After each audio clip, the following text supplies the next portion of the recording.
welcome to another episode of Breaking the Guard. On today's episode, I'm going to review UFC 320 and talk about some of the things that happened in that thing. Again, spoiler alert here, so if you haven't watched it yet, I would definitely recommend watching it. Probably one of the best pay-per-views I got to watch this year so far. I think in the last 7 matches, there were 6 finishes. So very high finishing rate, and not all those finishes were like first round, first 10 seconds. Like some of them came in late by the person who was losing the whole fight. So it was a very exciting fight card. I'm going to start from Patchy Mix just because he was talked big coming into the UFC and really has failed to perform at the level of expectation that we had. And I've trained with Patchy. He trains at Extreme. Really tough guy, very good chokes. Just seems to be a little stuck on his feet. Although in this fight, he did better than he did in the first one. And by most people's scorecards, he should have won the fight. But he ended up losing by a decision. And it seems like he's kind of been cursed with the luck of the UFC as it happens. So unfortunate for him. I don't think he's really lived up to his potential quite yet. Hopefully they give him another chance to show what he has. But his opponent was very game. It's a Polish name, like Jacob Wolchilski, whatever. So he came in with very strong grappling. He actually had Patchy in a guillotine and forced him to give up top position to escape it. So as a newcomer, he was a very strong competitor. I think some people are trying to trash Patchy, saying, oh, he couldn't even handle a new guy. Like, well, the new guy's really good. Right? Like, he came from the Polish circuit and he was the champion there. So he wasn't some like nobody.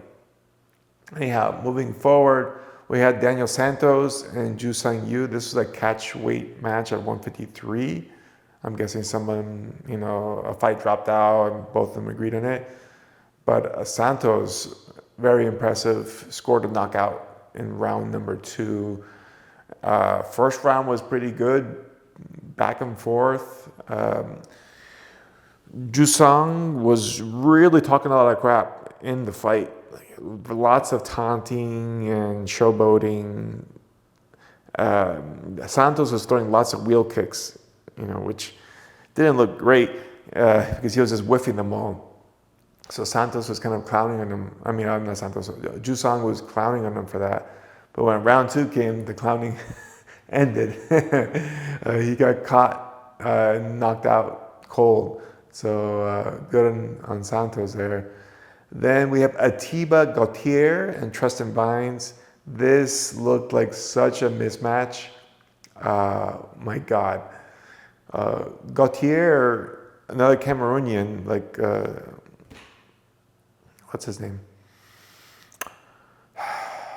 Huge heavyweight, Nagano, right?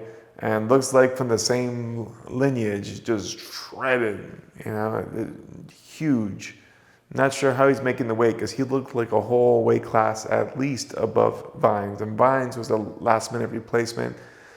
What a terrible assignment to have because this guy, Gautier, is scary. He just powered through Vines. Vines, to his credit, tried to survive. At one point, tried to clinch with Gautier, and Gautier literally just snapped him down and like ragdolled him to the floor and just pounded him out. Just a scary dude there. Like that, he was the main, or the last fight of the prelims. I'm guessing he's probably going to get main event spot next time he shows up because he's just been knocking everybody out. I think he's got like 8 knockouts out of 9 fights. So, guy's a killer. We then move into the main card, and we had Joe Pfeiffer with Abus Magomedov. This was an interesting fight. From my understanding, Magomedov was a grappler primarily, but Joe tried to grapple him right away and gets a nice clinch, gets an inside lace, and goes to trip. And looks like he's going to be successful because he takes him down, but then gets stuck on his back and is not able to turn his hips over. And Abus was able to reverse, get top position, and controlled most of the round from top, just out grappling Joe. So on one hand, everybody watching is like, man, why did you try to grapple the grappler? Although to his credit, Joe held his own off his back. He didn't get into any real trouble, but he definitely lost the round. When round 2 came, though, he went into striking mode and was able to clip Abus, get him hurt, ends up going to the ground. This time he's on top, and if I remember correctly, he ends up securing the win with a arm. It might have been a rear naked choke. I know he had an arm triangle at one point, and I think Abus gave his back, and then he got the rear naked, if I recall. So a good win for Joe Pyfer. And tactically, not the worst thing, because Joe's a good grappler himself, so maybe he thought, try to distract Abus with the grappling, and then when we restart, I'll go all striking, and that tempo will mess him up. And I think it did. So that was good on him. We then had Josh Emmett with Yusuf Zalal. And Yusuf is a newcomer. He's been getting a lot of hype. He's been doing well. I haven't seen much of him, so I wasn't sure what to expect. I saw the record and I was like, well, he's definitely got a finisher's attitude. We know Josh kind of aging out. He's 40, in a young man's division, in the young man's sport, but he still has that power. And I was curious to see how this was going to line up. Not well for Josh, unfortunately. He got taken down right away. It looked like he was too eager to try to blitz. And he made a few rushes, like just, moving in to try to close distance. And Yusuf was able to read it and get out of range each time. But it looked like on the final blitz, Yusuf timed it with a shot and just got clean double, took him down, and was able to get top position. I believe he passed guard, if I remember, went for armbar, ends up going on his back, has like he went for the back. Looked like he was going for a triangle, then off the back because he kind of spilled off, switched into an armbar, and then was able to complete the armbar off his back. I will tell you, great from him. Josh shouldn't have got an armbar there. It was pretty easy to read.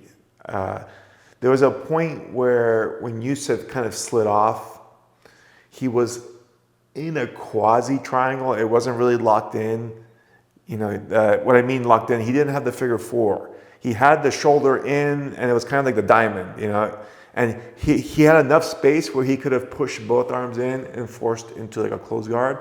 But instead, he tried to pull out. And that's what gave the armbar access. Because once he started trying to get his arms out, Yusuf switched and went over the head rather than around the head.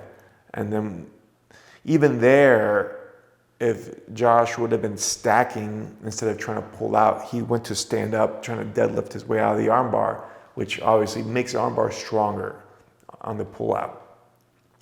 So Josh kind of showing that grappling is wasn't that fine-tuned in that match.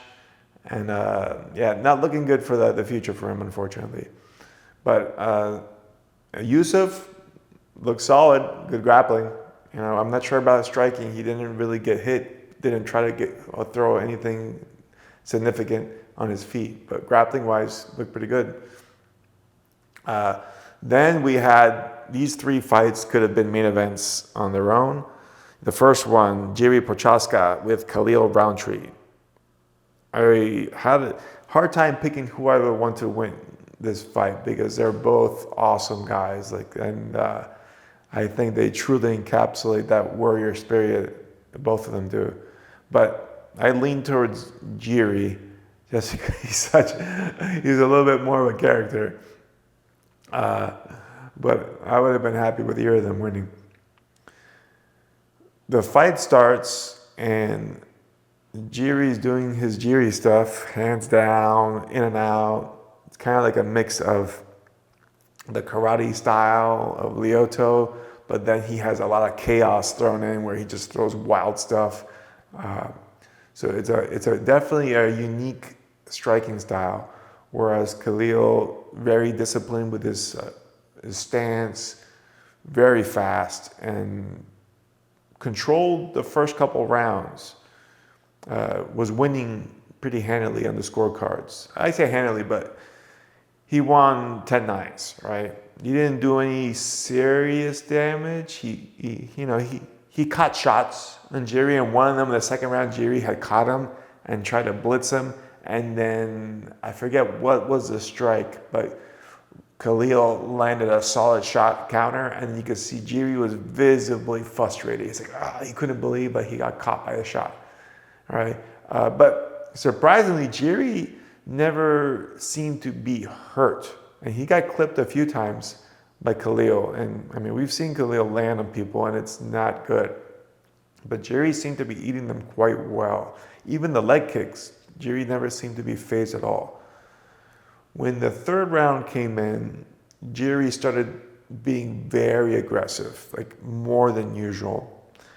And it looked like Khalil has started to fade a little bit as Jiri started putting all this pressure on him. And at a certain point, Jiri lands a couple gut kicks, just like teeps, but more like really strong front kicks. They look brutal because it landed like just on the belt line, where it's like a terrible place for the body shot. Like, you'd rather take a body shot a little bit more towards the center than like right, at the bottom of it. I feel that's like a weaker part of your abdomen. And then he starts unloading. And to his credit, Khalil stayed on his feet as long as he could. He fought hard, trying to defend himself, but he was visibly hurt. I'm wondering what was hurting him more. Was it fatigue? Was it body shots? Or was it he was just dazed and confused? Probably a mix of all three. Because he wasn't able to throw the heat he was before. Like, he was hurt. He was backed up against the cage, and Jiri was just going to town until he finally found the left hook that slept Khalil out cold. Amazing fight for both those guys. They won fight of the night for that fight. Jiri, again, is a wild man.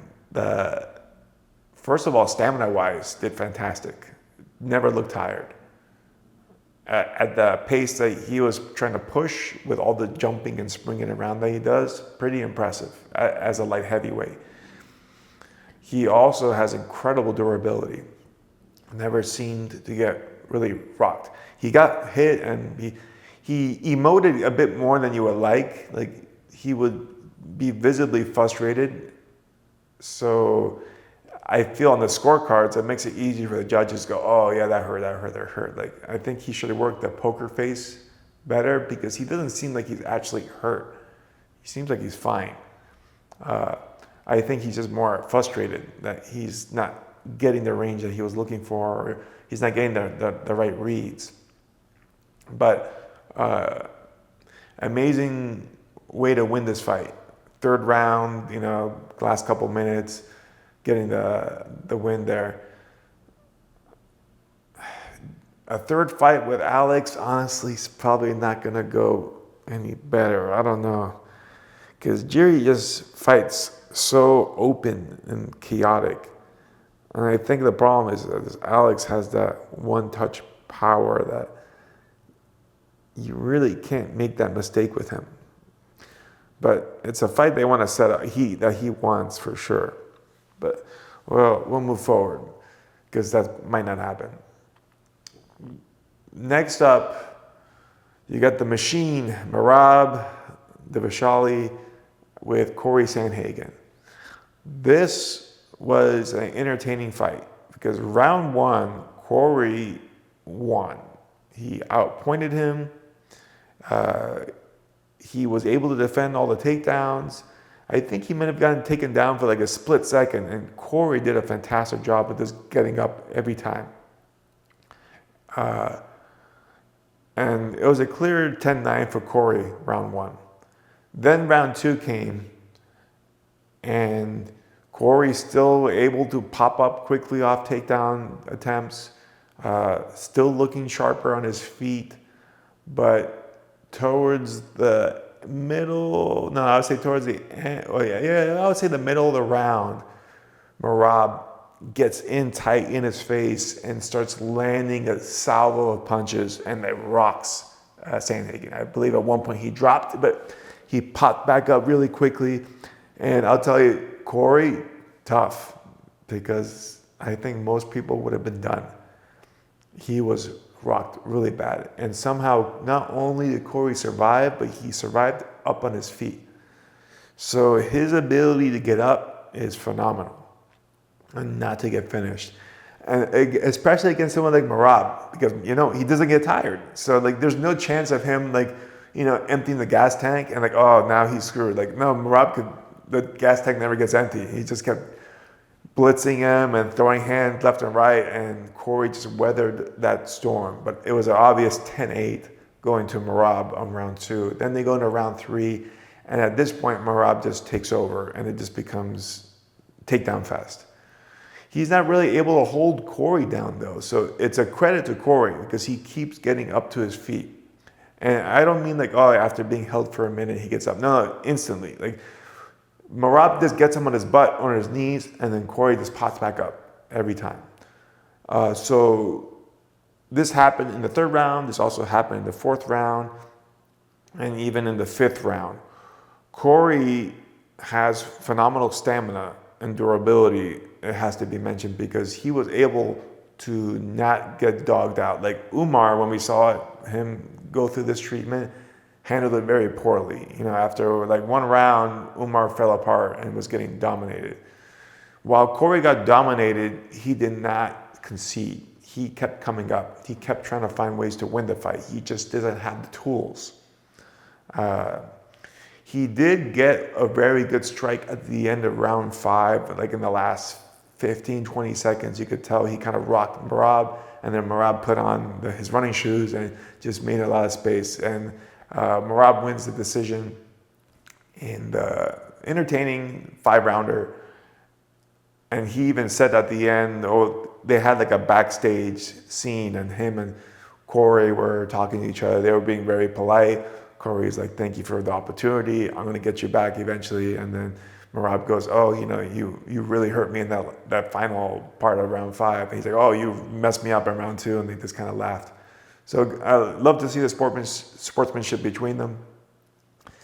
Not sure. Corey could get the job done, right? Obviously, he has enough for the striking where he could hurt Merab. It's just a question of how does he stop the takedowns. And not necessarily even getting put on his back, because he wasn't really held down. I think maybe once or twice he was held down for a few seconds, but for the most part, he just kept popping up. But it's just the interruption of the fight, because I can't really get into a striking if I have to defend a clinch or a takedown every time. It's still a puzzle. Corey is the only one I can recall recently that's had the stamina to at least keep up. But he needs some way of managing the distance better and not allowing the takedown to even start. Because once the takedown starts, now you're already in a problem because you have to defend it. And it was clear that it wasn't in the game plan to try to play off your back and try to win on the ground. It was just don't stay on the back. I'm not sure if that's the way to go. Maybe you need to be crazy submission oriented and de-incentivize his takedown ability. I just don't know if that's a good strategy either. Imagining someone like Merab is probably a pretty good grappler. I know he's here in Vegas. He trains with the guys at 10th Planet, like Andy, all the time. So I'm pretty sure that he's training his ground game pretty well. So it's probably not going to be an easy catch. He might be in worse waters trying to grapple with him. But I don't know. I haven't seen anybody really try to work the ground with him. I'm just trying to think like how I would do it. And obviously for me, I would try to work the submission game on him, because otherwise, if I'm his size, I'm just going to get taken down over and over and over and over again. It's just crazy. Really tough guy to fight. Like I said, that's a nightmare of a fight. Final fight, you have Magomedov Ankalaev in the rematch with Alex Pereira. And this is one that I didn't watch the first one. I just heard about it. I thought Alex is probably going to win this rematch just because the way he is. He's dangerous, very powerful, one-touch power. And to go 5 rounds with him is not an easy thing to do. And while he may have been beat in that first one, I think he would probably learn and come back. And I was right. It took 25 seconds to put him away. Alex showed zero respect for Magomedov. Just rushed right into him, got in his face, started putting heavy pressure, and landed a big overhand right that kind of clipped him behind the ear, which is obviously the worst spot to get hit. You can see Magomedov forces a guard pull, which when the Russians are pulling guard, it's usually not a good thing, right? And then Alex got on top and just dropped consecutive 12-6 elbows, which are now legal, and the ref was forced to stop it. Pretty destructive for Magomedov, honestly. That was one of the most one-sided title fights I can recall seeing in recent time. And mind you, from the champion to lose that way. We've seen the champion ragdoll a challenger, but for a champion to get this completely destroyed, like there's no rematch for this, right? Like, and I guess now the Pereira camp was saying that he was sick before that first fight. He had to hurt something or other. So there were some excuses they laid out. And, you know, in the fight game, when people throw excuses, people are like, yeah, whatever, dude, you lost. But maybe it was real. Because he destroyed this guy. It didn't look like he even belonged in there. And now that puts the question, well, who's next for Alex? Well, Jiri, but like I said, man, I don't know how good Jiri's going to do. I like Jiri, but I don't think he has what it takes to take out Alex with the way he fights. He's just too open, like I said, and he's going to eat some shots. And the problem is with these other guys, he can eat their shots, which is amazing because Khalil is not like a pillow puncher, man. The guy, you know, kills people. So it's impressive that he can eat a shot, multiple shots from Khalil and not be phased. But we've seen Poatan is next level, right? Like there's no one that's just casually eating his punches, right? When people get hit by Poatan, they're on the floor. And I feel like with the amount of punishment that Jiri has to take for his chaos to get in is just a problem. He's going to have to fight very differently. And I don't know if he has that in him. You then have Carlos Ulberg, who has moved up the ranks quite a bit. Another dangerous striker. Comes from the camp,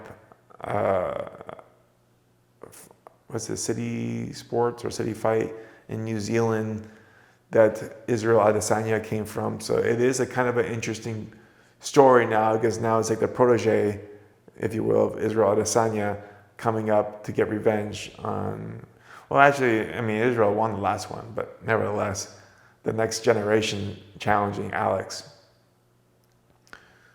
Alex also mentioned, though, that he might have a hard time making weight for 205 again, and maybe this was the last one. We don't know. He did come in 28 pounds heavier fight day, which is insane. That's a lot of weight. From 205 to 28 pounds, you're talking about what? 233? Jesus, man. That's a... Mind you, people cut, like I told you, in this modern generation, people do cut, 20 plus pounds now, especially in the heavier weight classes. But to regain that back is insane. I don't know how they do it, honestly. That's a lot of weight, 28 pounds. Listen, like putting on 16 pounds is an achievement in itself. Because understand, it's a gallon of water for every 8 pounds you put on. So 2 gallons of water, if you drink it in one day, it's a lot, right? Now, not only do you have to drink it, but you have to hold that, which normally doesn't happen. What's going to happen, you're peeing out a lot of it, because the faster you take it in, the faster it's going to leave you. So you also have to be taking in hydration, salts, and normally when you eat food and salts and stuff like that, it'll help retain some weight. You can't really put on that much weight with food, right? Like if you're eating like like crazy, maybe you can get like 2 or 3 pounds in a day of food in you. You could probably do more for these heavy weights, maybe 4 pounds, whatever, but you're not putting on 20 pounds of food weight, right? Most of the weight's going to be water. So to put on 28 pounds, you're talking about 3.5 gallons of water in a 24-hour period that you would have to fully absorb, which you can't. So he's intaking more than that. Now, this leads me to like, well, obviously he didn't drink it. It was IV. I'm not sure if they're allowed to do IVs anymore. I mean, they can't really stop you. There's no way of them really knowing if you're getting IV hydrated. I think they're not supposed to, from my understanding, but that's the only way I can explain it, because there's no way you could, otherwise he would probably have to be drinking like at least 5 gallons of water to hope to hold 28 pounds. And mind you, 5 gallons of water is 40 pounds of water you're taking. It's just silly. So it's, to me, unless proven otherwise, it's IV, right? Because in the IV, you could put in bags and you will maintain that because it's going to be saline water. So it's already going to help maintain your hydration levels and salt levels, sodium levels and whatnot. And it's going straight into your body. So it's going to hold better. So I feel like that's probably how it's being done, because you can just, if you have all day, which they do, you can just have bags and bags of IV fluid just pumping through you. Because I can't imagine somebody taking 28 pounds of water in 24 hours and feeling fine to compete. It's just a crazy amount of water. And like I said, that would be in the best case scenario. Realistically, you'd probably have to be drinking closer to like 40 pounds of water to end up with 28. That's a little sidetrack there, but there is a definite concern if he can stay at 205. Otherwise, he's going to have to bump back up to heavyweight, which I think is the plan, because he had said that he had an idea to give a speech, but because of the passing of John Jones's brother, Arthur, he wanted just to give a moment of silence, which was a nice gesture. But it also kind of signals where his mind is at, in my opinion, which is he wanted to fight John Jones, see if he can get another heavyweight matchup with him, but didn't want to be disrespectful because this just happened like a day or two ago. So he's like, I'm just going to show my respects, which is a classy move and at the same time strategic, because it signals to John Jones, hey, I'm thinking of this title match. Once you're over your family tragedy, let me know. And John Jones has obviously expressed a high level of interest of fighting in the UFC White House card. So that might be a match in the making then, where the heavyweight matchup would be Alex Pereira John Jones, that would be a huge seller for sure. There's one problem though. Neither of them are the heavyweight champion. So I don't think that would bar it from being a main event, especially if it's a White House card. You could kind of make it like a special fight, but a super fight, if you will.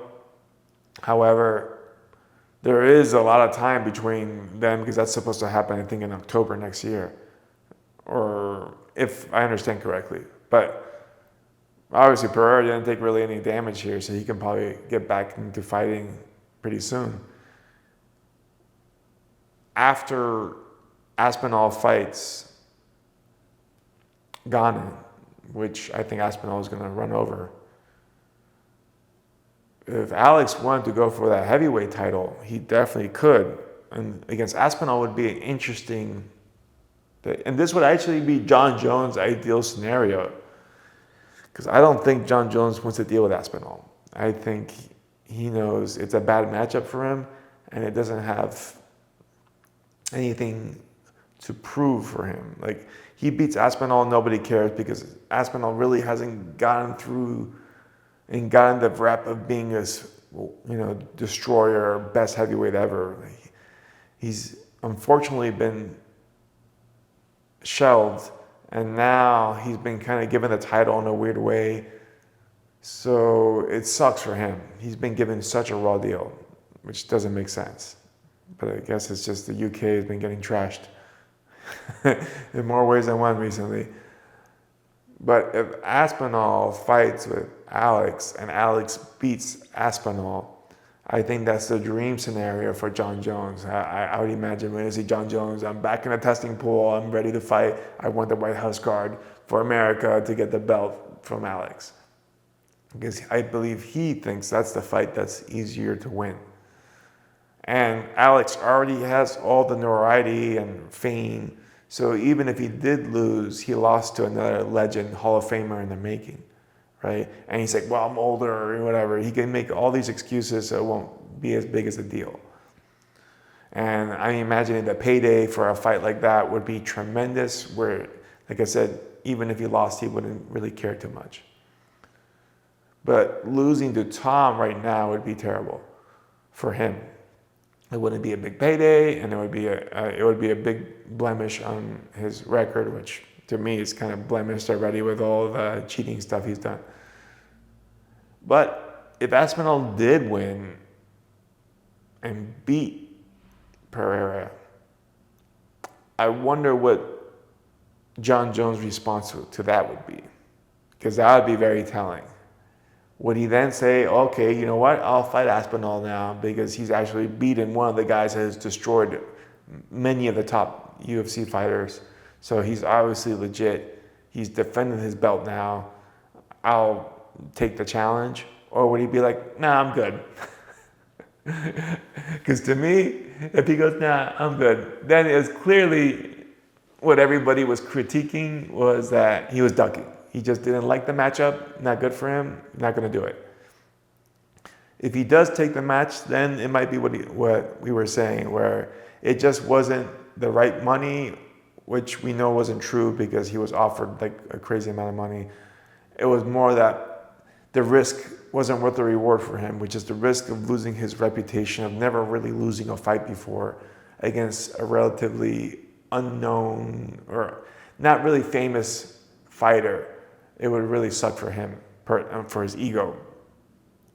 But if he's able to, now he's the actual UFC heavyweight champion, which he should have been, and he beats Gane, then he beats Alex. Now it's going to be hard to say, oh, well, this guy's not a real champion. It's like, dude, the guy just beat Alex Pereira, who's been the boogeyman of this division now. So I wonder how they will play that one out. If that comes to be, like I said, like this is a lot of speculating, but I think that's probably that makes the most sense from a promoter standpoint, right? If we can get Pereira in there in the heavyweight belt, that's going to draw out John Jones. And if we get John Jones in the White House against Pereira, in a main event, that's going to be one of the craziest main events in UFC history. And it may never happen again, the type of sales they could do with that. Although they don't have a pay-per-view anymore, so I don't know what it means. If it even matters anymore, like how many people are watching. So it's weird all around, but it's fun to speculate. It would be an interesting matchup, although I personally feel for Aspinall because I feel like he's been, disregarded, and I think he's a legit good fighter. So I would like to see him be able to defend his belt against Gane, who I think is not going to be up to task, and see who they put him up with afterwards. I think Aspinall has to try to get really busy, especially since he's been very unbusy, to make up for lost time and to cement his status, right? Because right now he's just a paper champion. He needs to become a real champion. So he defends his belt against Gane. Now he's a real champion. And if he can face another challenger after that, it will really cement his status of saying, hey, I'm the real deal. I'm the heavyweight champion. If you want this strap, you have to come through me. Anyhow, that's all I have for you guys for today. I'll see you all next week.